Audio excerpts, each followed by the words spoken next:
ভূত FM, come on in the life.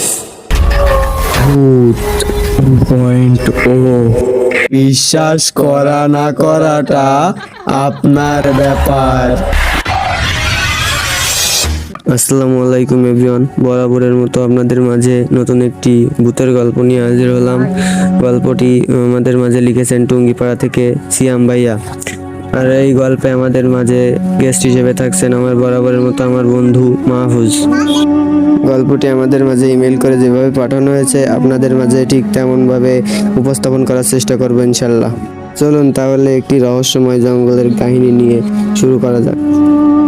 শহর থেকে অনেকটাই দূরে একটি জঙ্গলে অবস্থিত ছিল একটি খুব ঘন রাস্তা। সেই রাস্তাটা খুবই ভয়ানক ছিল। এই জঙ্গলে যারা গিয়েছিলেন তারা কখনো